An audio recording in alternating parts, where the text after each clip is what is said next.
जन्मवेदी अभिमुखे महाप्रभु कालिया सान्ते एबे रत्नसिंहासन छाड़ी भक्त मानंकु दर्शन देवाई होइछन्ति रथारूढ़। एही अवसर रे श्रीक्षेत्र ठारू आरंभ करी विश्वर विभिन्न स्थान रे पालन हेउछि एही पवित्र पर्व। तेबे सबु स्थान रे रथ को दौड़ी रे टणा जाउथुवा बेले एभଳି एक स्थान अछि जेउठी रथ को दौड़ी नुहे बरं लुहार जंजीर रे टणा होइथाय। एहा पछरे रहिछि एक कहानी।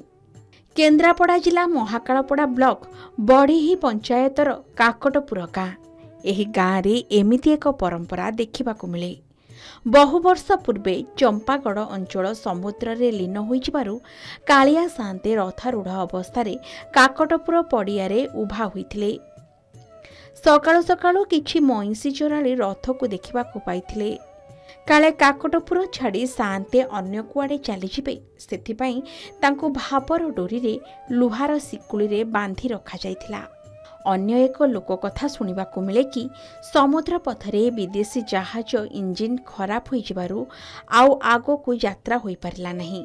प्रभुंको स्मरण करिबारु अचल इंजिन चलिबाकु लागिथिला, जहा फଳରେ जहाज रे थिबा 2 गोटी लुहार जंजीर को मंदिर को दान कर दिया जाइथिला। सेबेठारू सही लुहार जंजीर रे रथ टणा परंपरा देखिबाकु मिलुछि। बहुत दिन ठाकुर आमर आमे आम पिला दिन आसीजु, आम जेजेमा को नेगिरी आसीजु।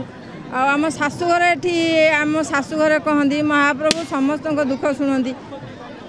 आसिले भी आमे तो पूरी जाई पारुनु। एठिक आसे आमे बहुत खुशी अनुभव करजु। जगह जोठी डाकिले जगह अछंदी। 14 वर्ष होला एठी आसी रहलेनी। ठाकुरଙ୍କର महिमा अनेक।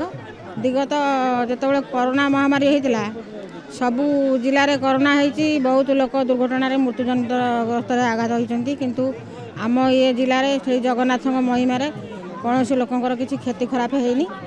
जहा ठाकुरଙ୍କର अनेक अलौकिक महिमा। ए वर्ष ठाकुरଙ୍କର रथ टणा बंद हो जाता। जहा ठाकुर डाकी जहा ठाकुरଙ୍କର महिमा अच्छी डोली लगी। ठाकुर आज बाहर को बाहर दीर्घ 10 वर्ष है यही काकटपुर परंपरा काकटपुर सहित आम जड़ित, काकटपुर जगन्नाथ सहित आम जड़ित। एठार बहुत अलौकिक घटना अच्छी। यही अलौकिक घटना आमर जंजीर जो जंजीरटी आपण माने जो जंजीर ये टणा हेबे ये भारत वर्ष रे अलगा।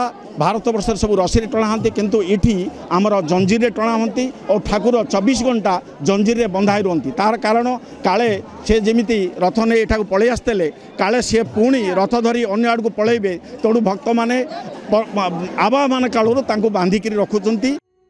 तेबे काकटपुरर एही रथ यात्रा 9 दिन व्यापी अनुष्ठित होइथाय।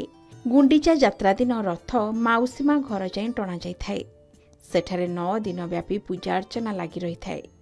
पुणी बाहुड़े माउसीमा घर बाहरी मंदिर को बाहुड़ी आसी थांते महाप्रभु। एही रथ यात्रा रे आखपाख अंचलर हजार हजार भक्त जोग दै थांती। तेबे एही रथ यात्रा अवसर रे शांति श्रृंखला रक्षा पई स्थानीय तंतियापाड़ सामुद्रिक पुलिस तरफरु व्यापक व्यवस्था ग्रहण करा जायछि। महाकालपड़ारू हेमंत स्वाईंक रिपोर्ट, के न्यूज ओडिशा।